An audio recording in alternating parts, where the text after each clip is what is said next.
Nice.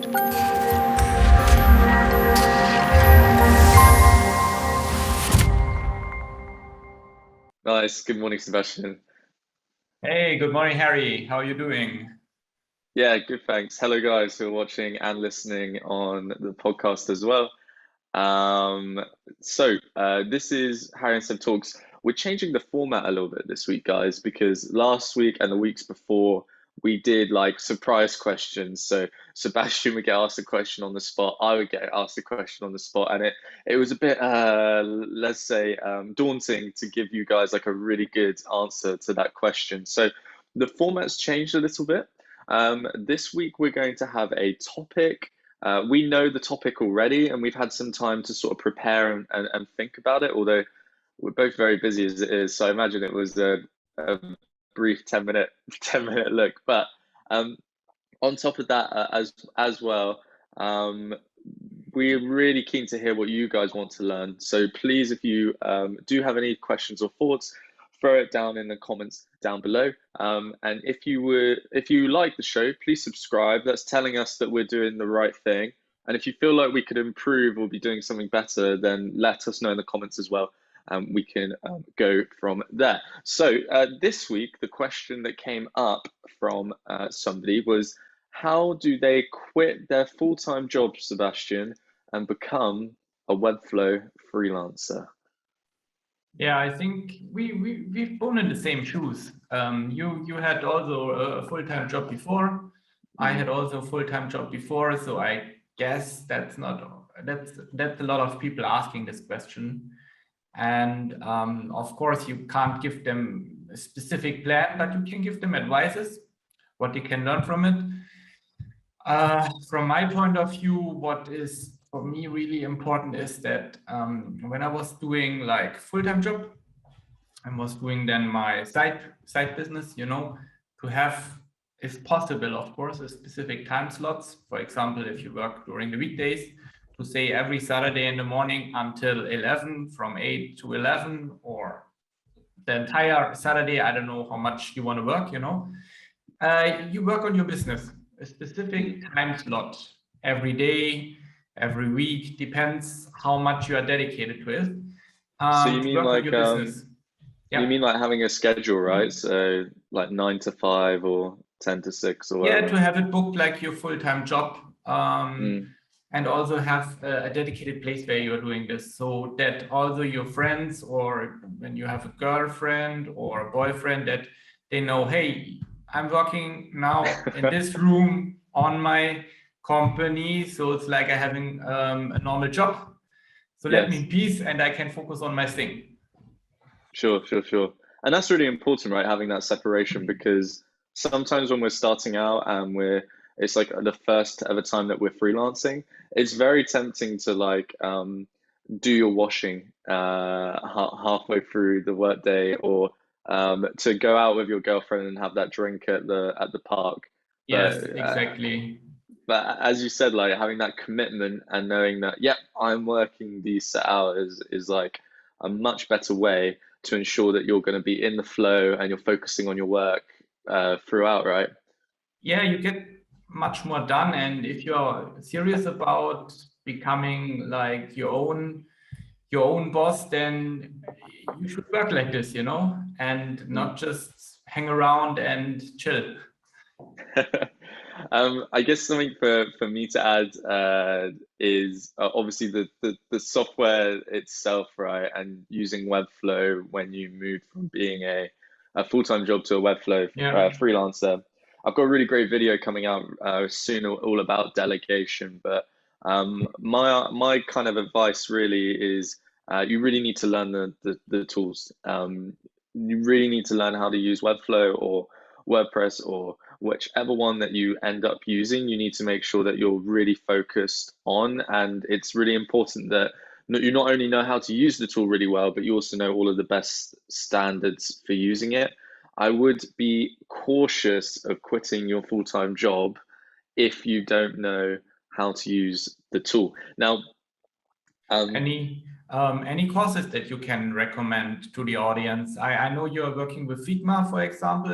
Do you have any, for example, that when I would like to start as Webflow freelancer or with my own agency, I would like to know, okay, are there maybe some books, some YouTube videos to follow, or some courses? That's a brilliant question. And to be honest, the biggest ones that I always recommend to people are courses by like Ran Segal. For example, he has a very good course on how to go from Webflow beginner to Webflow master. He has a really good video on YouTube as well, which is free, which is how to learn Webflow in 16 minutes or less. His free content is really good, and more people are putting stuff on YouTube about how to learn. Another tip would be that when I got my new employee to start out recently, I just got him to recreate websites, and you'll be surprised how much you learn just by recreating like popular startup websites. So like Lyft.com, for example, Slack.com. You could make the Discord website if you're more into gaming. You could make remake a museum's website if you're into Tesla website. Tesla website, exactly. But there's a real definition here, right? Because although you could go and learn the platform and do all of this, a lot of people will say, well, why don't I just get a freelancer, Harry and Seb, and leave the company and run a business? And I think, although that's a really good idea, you still should know the basics of any tool. So if your employee isn't available or something goes wrong, then you can go in and do the very basics of changing images or text in case there's a problem. I would say to you guys that 9 times out of 10, I will spot a little thing and I'll have to go in and just tweak it 10 minutes before the client meeting.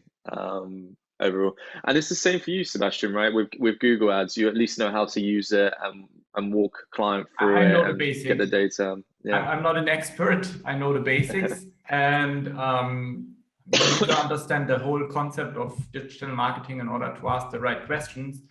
So even if I don't know exactly how it works, I can ask my expert, hey, I need this in the report, or what is this and what are the next steps? And I'm getting the results, and I also know how to use, of course, Google Ads and go through it, and also find some flaws maybe, and then I can speak with my expert and ask him, hey, is this correct like this? Because sometimes maybe it's done on purpose, you know? Yeah. How scary would it be if you did that blind without knowing how to use the platform? There would be, yeah, like you're flying an airplane with closed eyes, you know? Oh my God. So yeah, I get what you mean. Of course, you need a general understanding of it. Yeah, I think what you also have to focus on when you want to start your business, the main thing is the money needs to get in. So that means focus on sales. Calculate how many sales you have to make per week, per day, maybe per month, in order to have the income that you desire. It needs not to be the income that you earn as a full-time job, but it needs to cover your expenses and at least 5 to 10% on top for some, I don't know, special costs like reparations or something unexpected. And when you focus on sales, I would focus first, make a nice proposal template. We pitched it so many times from the Futo, the perfect proposal. Yeah, I'm sure the viewers are like sick of us. Listeners are sick of us hearing about that now. But yeah, and use this. Make your own template with your own design, so you have this in place, and you don't have to start all the time from the scratch. And what we also have as an agency is like a service presentation. So what are you capable of? So normally it goes like this: client calls you, or you call the client, they are interested, you send them the service presentation, tell them a bit about your agency, what you are doing. After that, they are hopefully interested in working with you, and they ask you for some services. After that, you make the proposal, send them the proposal, and then you close this deal and you have your first client. So these two things you should have in order when you want to do sales. And what is also helpful is like a good Excel or Google Sheet where you can track your calls or your leads that you get in. and also reflect on yourself, what went wrong, what could you improve. It's a learning process, and don't get frustrated. After 3 weeks, no clients happens, and it's not a problem. You are not the first one. Just keep going, continuously going. I think this is important.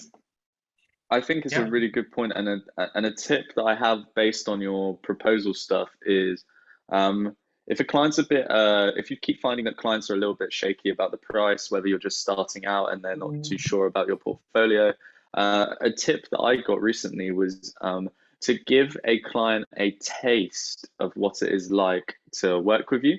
So in our case, Sebastian, maybe you'll do like a free discovery with them or something like that, right? Maybe you'll do a call with them and you'll do a little chat. Same with us. We'll maybe look at their website for them for free and talk to them about it. But the main thing here is they need to get used to working with you. Once they've had a taste of you, it's much easier to sell them loads of other stuff. But to begin with, you need to build some trust with them. You need to build some rapport. I think that's why a lot of agencies do like free discovery calls or whatever, because they can talk to you about your problems on the call. But also think about like a cheaper service, guys, that you could offer, whether that's like a website audit if you're in the Webflow space, or if you're in the marketing space, maybe like a free one day ad where you run an ad for a day for free, and just offer that for a really low price, £200-300, and then they get a taste of what it's like. They maybe see the results, or they get like something in their hands that they can use. And then after that, it's so much easier to keep selling them bits and pieces, upselling, cross-selling, as they kind of go through. I totally agree. That's a good advice. What else did you prepare from your list? What would you recommend when you want to go all in? It's such a fun topic, right? This one, because we can talk about absolutely everything for ages. And I'm so excited for anybody who's taking the step to leave their job and become a freelancer, because it's definitely worth it. But at the same time, it is very scary. I know it's very scary, and you're leaving security for risk, I guess, at the end of the day. But the one way to mitigate that risk and to have more of an opportunity is to really get good at onboarding new clients and running them through a process. If I could say one thing that would get all of you to 10, 20, 30,000 pound clients, or the same in dollar equivalent, it's process, and ensuring that the service that your client receives from the very beginning to the very end is worth 10 to 20 to $30,000. And if you're not offering that kind of service at the moment, and it's all a bit all over the place, you've got some clients on WhatsApp, you've got some clients on email, etc., then it's very difficult for you to be able to give the client confidence that your process is worth that much money and is really good as well. Are you running workshops at the beginning that are like helping discover all the information that you need, or are you just sending them a questionnaire?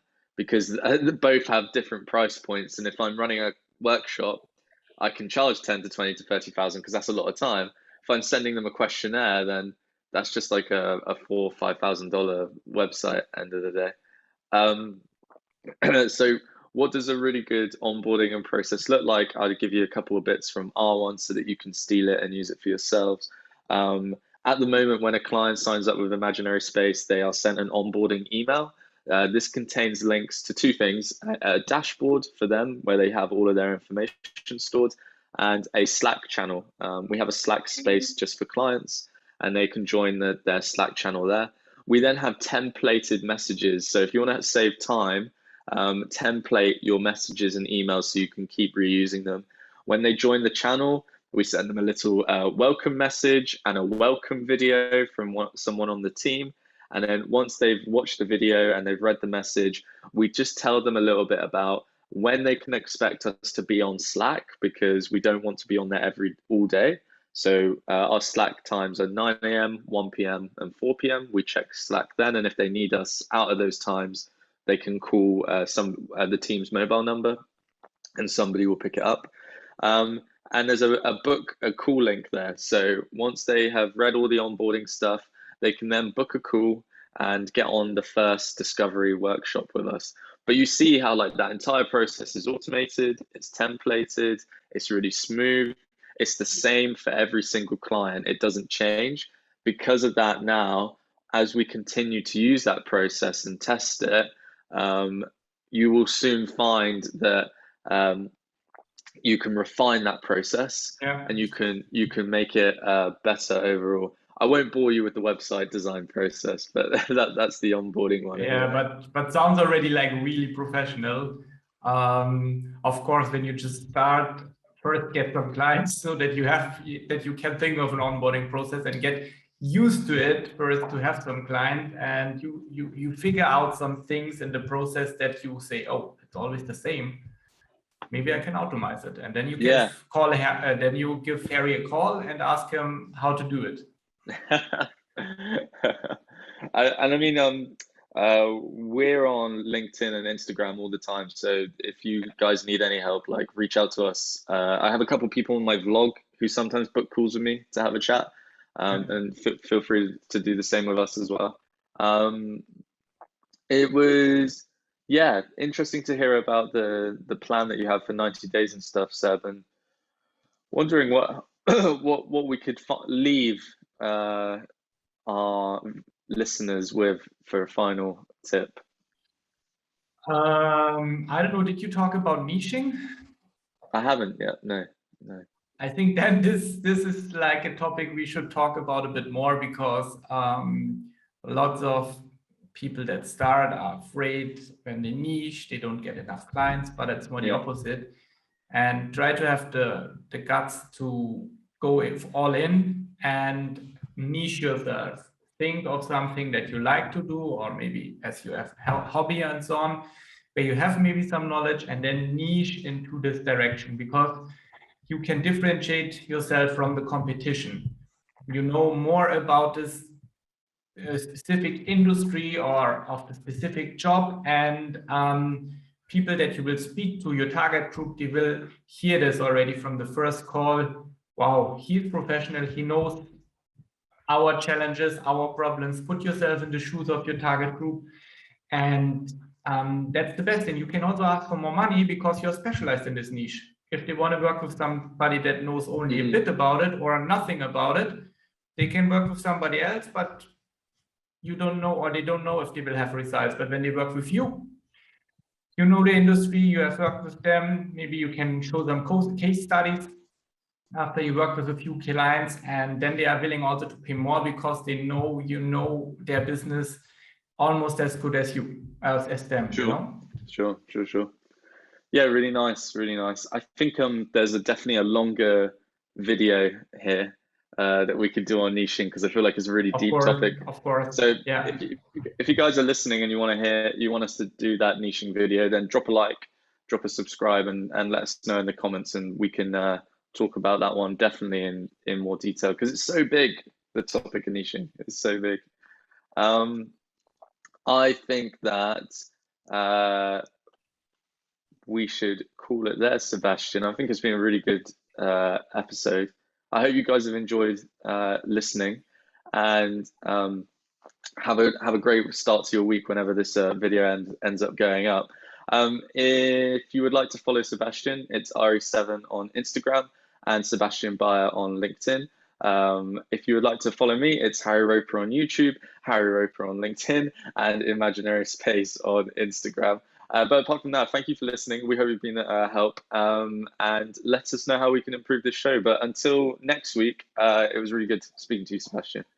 Yeah, thank you, Harry. Same, leave us some comments, give us some feedback, what you want to hear in the show, and I wish you a nice day. Have a nice day. Bye. Bye-bye.